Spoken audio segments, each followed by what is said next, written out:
Saudações do crente docente, está no AOCDcast, o podcast de sua lição bíblica. Esperamos que vocês estejam gostando das lições ministradas até aqui. E hoje teremos uma lição importantíssima. Eu sou o professor Luiz Andrade e trarei uma abordagem da lição número 5, que tem como título Fruto do Espírito, o Eu Crucificado, da editora CPAD. Nossa revista tem como texto áureo o contido em Romanos 15:13 e tem como verdade prática mostrar para o mundo o que o Espírito Santo colocou dentro de cada um de nós. Nossa lição de hoje tem 3 objetivos específicos: conceituar o fruto do Espírito, distinguir e relacionar fruto do Espírito e dons espirituais, são coisas diferentes. Conscientizar que o Espírito se opõe à carne. Quero também lembrar aqui uma coisa, foi bom lembrar aos professores que estimulem os alunos a lerem aquelas leituras diárias. É muito comum as pessoas irem para as aulas e sequer acompanharam essas leituras diárias. Então, é bom estimular as pessoas, a quem está acompanhando as aulas, a pelo menos dar uma olhada naquelas leituras. E eu sugiro uma pincelada do mestre, do professor ali, em alguma dessas passagens, para estimular. Isso faz parte ali daquela didática toda, daquele momento de estudo, de concentração, né? É muito importante isso. Nossa revista tem como ponto central os frutos do Espírito, tem como fonte o próprio Espírito Santo. Interessante, vou repetir. O fruto do Espírito tem como fonte o próprio Espírito Santo de Deus. Nossa revista baseia-se na carta de Paulo aos Gálatas, uma passagem muito conhecida, que está no capítulo 5, do versículo 16 ao 26. Vamos ler aqui rapidamente. Digo, porém, andai em espírito e não cumprireis a concupiscência da carne. Porque a carne cobiça contra o espírito e o espírito contra a carne, e estes opõem-se um ao outro, para que não façais o que quereis. Mas se sois guiados pelo espírito, não estáis debaixo da lei. Porque as obras da carne são manifestas, as quais são prostituição, impureza, lascívia, idolatria, feitiçarias, inimizades, porfias, emulações, iras, pelejas, dissensões, heresias, invejas, homicídios, bebedice, glutonarias e coisas semelhantes a estas. Atente para essa palavra, coisas semelhantes a estas. Acerca das quais vos declaro, como já antes vos disse, que os que cometem tais coisas não herdarão o reino de Deus. Mas o fruto do Espírito é caridade, gozo, paz, longanimidade, benignidade, bondade, fé, mansidão, temperança. Contra essas coisas não há lei. E os que são de Cristo crucificaram a carne com as suas paixões e concupiscências. Se vivermos no Espírito, andemos também no Espírito. Não sejamos cobiçosos de vanglórias, irritando-nos uns aos outros, invejando uns aos outros. Essa passagem é muito conhecida, é muito utilizada por grandes pregadores. Mas quando o texto da lição é uma carta, eu costumo ler também o contexto. Paulo aqui escreve a um grupo de judeus cristãos que estavam voltando a confiar nos rituais da lei de Moisés e que assim começaram a afastar-se do Senhor. O apóstolo Paulo tentou corrigir esse problema, salientando a diferença entre o pesado jugo da lei de Moisés, vamos dizer assim, que levava à servidão espiritual, e o evangelho de Jesus Cristo, que leva à liberdade espiritual. O estudo dessa epístola pode ajudar os alunos a dar mais valor a liberdade que o Evangelho de Jesus Cristo nos proporciona. É provável que Paulo tenha escrito essa epístola enquanto percorria a Macedônia, em sua terceira viagem, salvo engano. Sua viagem missionária, né? Aproximadamente entre os anos de 55 ou 57 depois de Cristo.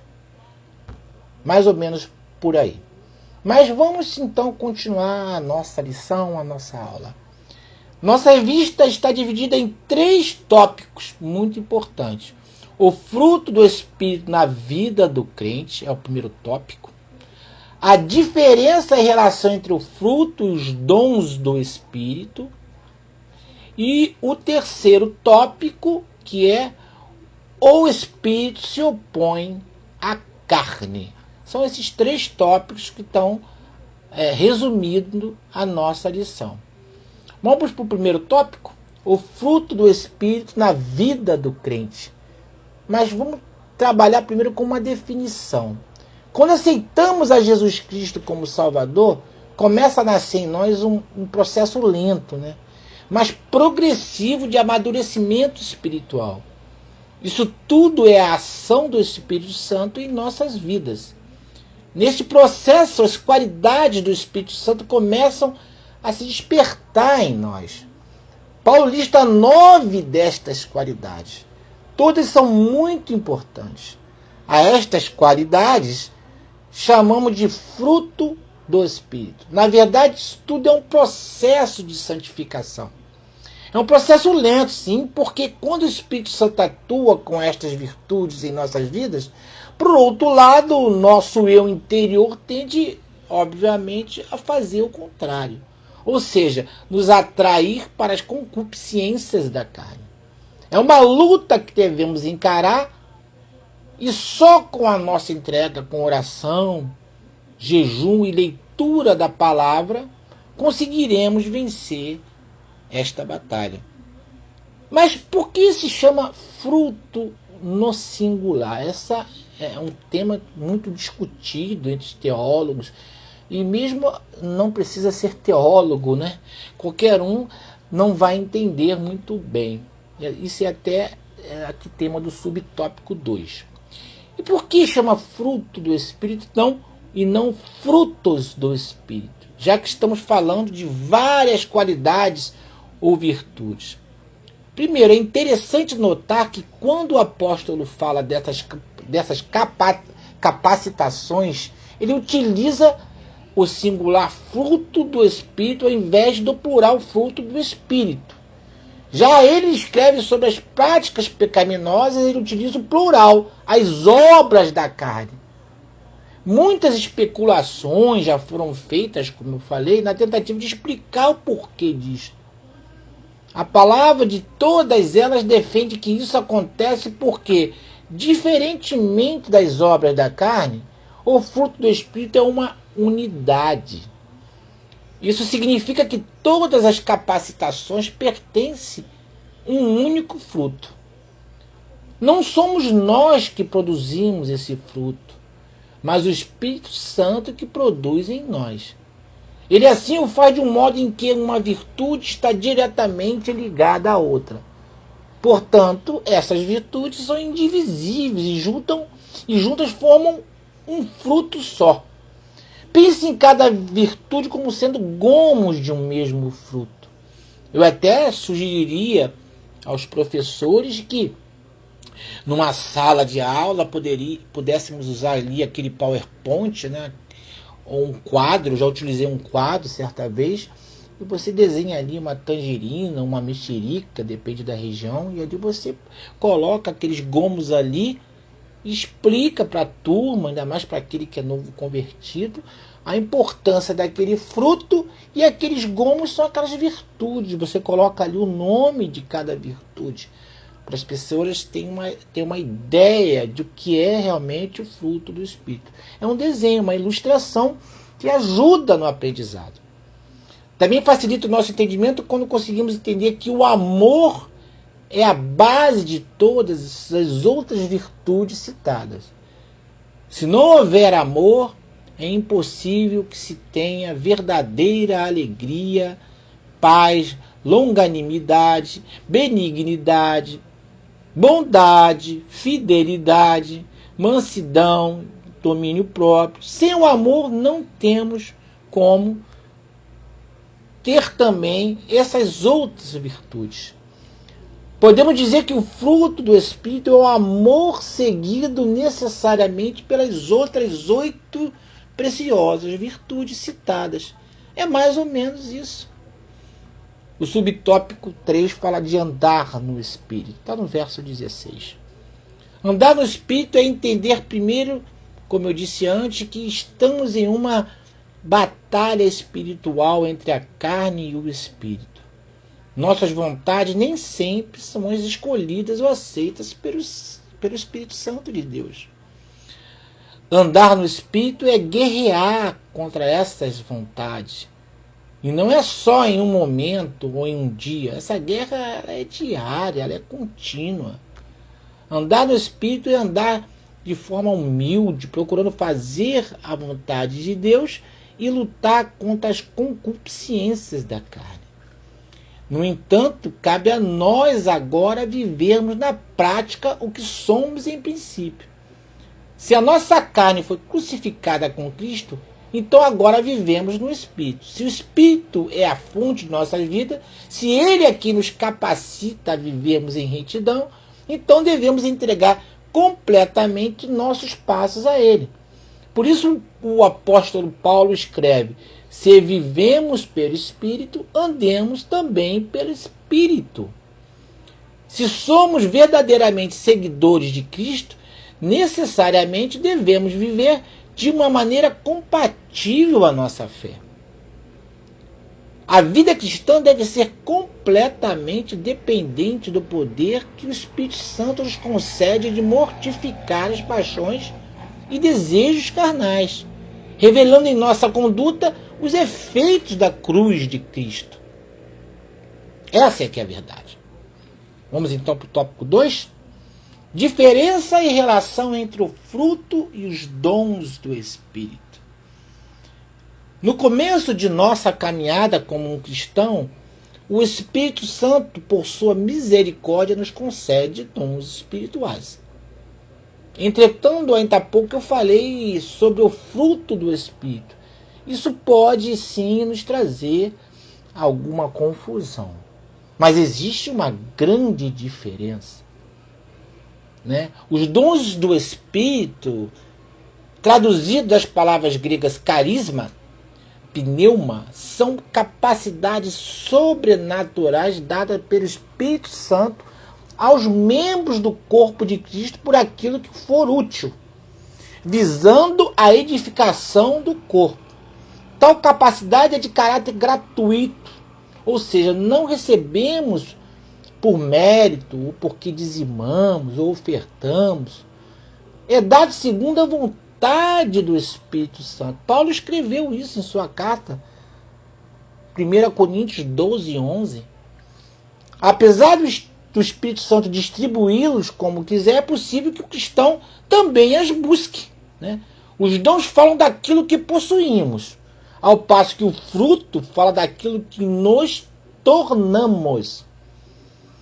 Dom está relacionado ao que tenho e fruto ao que eu sou. Dom fala da minha habilidade, ao passo que fruto fala do meu caráter. Há pessoas que pensam ser espirituais porque possuem dons, por exemplo. Os dons espirituais não provam que somos ou não espirituais. Na igreja em Corinto, por exemplo, apesar deles não lhes faltar nenhum dom, não eram espirituais, mas eram carnais. Por isso que Paulo escrevia para essa igreja. Em 1 Coríntios 12, 8, temos a classificação dos dons espirituais. São ao todo 9 dons, ou no mínimo 10, se interpretarmos os dons de curar como sendo no mínimo 2. Ou seja, o dom de curar é mais ou menos no mínimo 2. Então, na verdade, pode chegar a no mínimo 10. 3 destes dons falam dos dons do saber. é a palavra de sabedoria, palavra de conhecimento e discernimento dos espíritos, de espíritos, na verdade, né? 3 outros dons falam de dons de poder: fé, cura e maravilhas. E outros 3 falam de locução ou de revelação. Mas esses 3 dons de locução ou de revelação, fala-se de profecia, variedade de línguas e interpretações das línguas. Estes 3 últimos eram usados sem o mínimo de responsabilidade pela igreja em Corinto.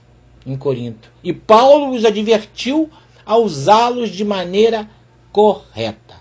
E os dons da igreja? A palavra usada na Bíblia para dom, no texto original em grego, quer dizer charisma. Significa presente oferecido de boa vontade.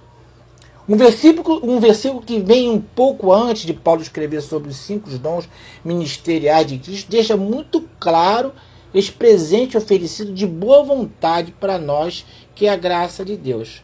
Olha o que Paulo escreveu à igreja de Efésios. Mas a graça foi dada a cada um de nós segundo a medida do dom de Cristo. De igual modo, todos nós somos capacitados com um dom ministerial.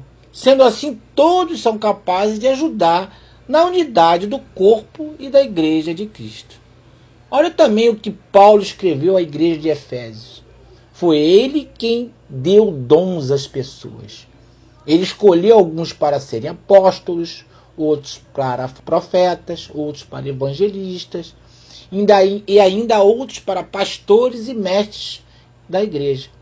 Ele fez isso para preparar o povo de Deus para o serviço cristão, a fim de construir o corpo de Cristo. Vamos ao tópico 3? O espírito se opõe à carne. Nós já falamos sobre essa luta no primeiro tópico, mas agora neste tópico entraremos com mais ênfase nesse tema. No subtópico desse tópico, fala sobre o legalismo. Paulo combatia o legalismo exacerbado praticado na igreja dos Gálatas. Aliás, foi por isso um dos motivos para ele ter escrito esta carta para eles. O legalismo estava levando a igreja a voltar às práticas das leis mosaicas. Ou seja, fazer a vontade de Deus só porque está escrito na lei. Isso leva à salvação. O que leva à salvação é um coração transformado e regenerado. É isso que leva à salvação. Ouça o que disse o teólogo Moisés Almeida em seu artigo O Legalismo. É bem interessante isso que eu vou falar agora. Escravismo religioso define o termo como todo sistema, regra, expectativas ou regulamentos que condiciona a salvação ao esforço humano de agradar a Deus como uma recompensa pelo desempenho. O legalismo é o meio humano de tentar, através da obediência de regras de homens, ser aceito e amado por Deus, anulando a graça misericordiosa. Almeida acrescenta ainda que a salvação é pela graça, somos obedientes porque somos salvos e não para sermos salvos. A maioria interpreta que Jesus nos salvou de modo geral na cruz, mas não individual. E assim a salvação individual se dá através da justiça própria, das boas obras, ou de conduta moral, por exemplo. De modo que quem me salvou foi eu mesmo. Glória a mim, né? Louvado seja eu, como diz nosso pastor Silas. Pois Jesus só abriu a possibilidade da salvação na cruz, mas eu é que decido se vou ou não para o céu, de acordo com as minhas obras. O que contraria a palavra que diz que é pela graça, favor imerecido, né? Que somos salvos. Isso não vem de nós, mas é dom de Deus. O que é que eu faça? Trabalhe, coma, viva, ande, cante, louve, durma. É só consequência dessa graça e não a causa dela. A carne e o espírito é um dos subtópicos desse tópico, muito interessante também. Quem nunca ouviu aquela expressão, hoje estou na carne? É muito comum você ouvir as pessoas falar que estão na carne quando estão com raiva, chateada. Só o fato dessa pessoa usar esse termo já nos passa que quem está na carne não está fazendo a vontade de Deus, né? E isso pode significar várias coisas e todas as coisas não são lá muito boas. Pode estar no pecado, como eu falei, pode estar aborrecida, revoltada, fraca espiritualmente, enfim. Olha que Paulo escreveu aos Romanos no capítulo 8. Portanto, agora nenhuma condenação há para aqueles que estão em Cristo Jesus, que não andam segundo a carne, mas segundo o Espírito. Andar segundo a carne traz consigo a ideia de a carne ir adiante de nós, como nosso líder, guia e exemplo. Andar segundo a carne, então, é se mover passo a passo na obediência implícita, né? Aos comandos da carne, às paixões da carne, às inclinações da carne e aos desejos da carne, qualquer que seja a forma que eles assumam, qualquer que seja o traje, né, que vistam, qualquer que seja o nome que eles possam carregar. Andar segundo a carne é estar sempre perseguindo, desejando e fazendo as coisas que agradam a carne. Qualquer aspecto que a carne possa usar, ou qualquer que seja a vestimenta que ela possa assumir, seja no molde e formato dos caminhos mais grosseiros e flagrantes do mundo profano, ou a mais refinada e enganosa religião da igreja professante. Mas são os mais grosseiros e mais manifestos pecadores as únicas pessoas das quais pode ser dito que andam segundo a carne? Será? Não estará toda a religião humana, em todas as suas formas e modas variadas, né, sob a varredura dessa espada que tudo devora? Sim, lógico. Todo aquele que está aprisionado, que é conduzido por uma religião carnal, anda tanto na carne quanto aqueles que estão abandonando as suas indulgências mais grosseiras. Isto é triste, irmão, mas é uma realidade, né? Mas não mais triste do que verdadeiro. Que a falsa religião matou seus milhares. Se o pecado aberto tem morto 10 milhões, 10 milhares. Isso é muito triste. Andar segundo a carne, seja no sentido grosseiro do termo, ou no mais refinado, é o mesmo aos olhos de Deus. O Espírito, ao contrário, luta contra tudo isso e temos armas para essa batalha, né? Temos muitas armas para combater a nossa carne, os desejos da nossa carne. E os vícios? Temos vícios? Sim, temos vícios, muitos vícios. Olha aqui o subtópico 3. Paulo lista 15 vícios, os quais ele chama de obras da carne. Eu não vou comentar aqui sobre esta lista, até porque não existem somente estes vícios. Existem outros vícios listados em outras cartas. Mas eu gostaria de falar sobre vícios. Creio que isso acrescentaria talvez algo a mais na sua sala. Afinal, o que seria um vício? Vamos lá. Segundo o dicionário, é a dependência física ou psicológica que faz alguém buscar o consumo excessivo de algo, de uma substância, geralmente alcoólica ou entorpecente. Mas olha só qual é a definição da Organização Mundial de Saúde. Ela, por sua vez, considera um vício como uma doença física e psicoemocional. Para a psicologia, o vício é um mecanismo de fuga emocional em que o indivíduo obtém prazer e foge de sua dor. Existem infinitos tipos de vício. Ser viciado nem sempre está ligado a alguma coisa ruim. Podemos dizer, por exemplo, que somos viciados em futebol, viciados em feijoada, viciados em massas. E como tratar um viciado? Essa é uma outra pergunta, né? Ou melhor, como trata um viciado dentro do que Paulo falou? Primeiro eu vou frisar que tratar vícios não é uma tarefa lá das mais fáceis. É só você passear aí pelos centros urbanos, andar pelas ruas, ir em alguma clínica de recuperação, que você vai ver que o sofrimento é a vida de um viciado. Ele não tem forças, mas precisa arrancar essas forças de algum lugar.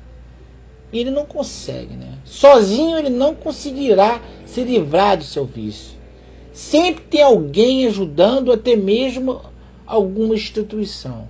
Sempre vai aparecer alguém para ajudar. Ele não vai conseguir sozinho. O interessante é que o vício não é algo ruim, né? É algo que nos traz prazer. Se fosse ruim, ninguém se viciava. Assim é a nossa vida quando nos deparamos com os vícios de nossa carne. Todas as obras listadas por Paulo nos trazem algum prazer, ou nos levam a algum prazer. Pelo menos por algum momento. Ou se não traz prazer, tem o objetivo de nos levar a algum prazer. Ou algum benefício próprio, né? O problema é que quando esse prazer se finda, ou algo dá errado, como iremos fazer para nos livrar desses vícios? Eu vou finalizar então aqui a nossa lição de hoje, listando algumas dicas, né, para vencermos estes vícios. A primeira dica é: admita verdadeiramente a sua fraqueza. Admitir que você é fraco naquele momento, naquela dificuldade, naquele vício. Jesus declarou aos apóstolos: a carne é fraca. Alguns não conseguem vencer as fraquezas da carne porque fingem que elas não existem, que elas não são fortes o suficiente para derrubá-los, até que caem derrubados por ela. A segunda dica para vencermos os vícios é: não faça da fraqueza da sua carne uma desculpa para pecar. Alguns dizem que a carne é fraca e não há como convencê-la. Essa é a forma negativa e incorreta de interpretar a orientação de Jesus. Não é a nossa carne que é fraca, é você que está mal alimentando a sua carne. Com o que você está alimentando a sua carne? O que você está vendo? O que você tem se alimentado? Por onde você anda? Do que você tem se alimentado? A terceira dica: a vitória contra as tentações é uma parceria entre Deus e você. Aqueles que acham que poderão vencer as tentações por milagre erram tanto quanto aqueles que acham que as vencerão apenas pelas suas próprias forças. Jesus disse: vigiai e orai, para que não entreis em tentação. Observe que vigiai pressupõe uma atitude nossa, a nossa parte. Orai pressupõe algo que confiamos ao poder de Deus, a parte de Deus. Isso é uma parceria que, se levada a sério, funciona perfeitamente contra as tentações. Foi a parceria vista na vida de Jesus Cristo. Dica 4: faça a sua parte. Não adianta nada orar e confiar que Deus nos ajudará se nós também não fizermos a nossa parte nessa parceria. Dica 6: dê o primeiro passo, ou melhor, dica 5, né? Dê o primeiro passo.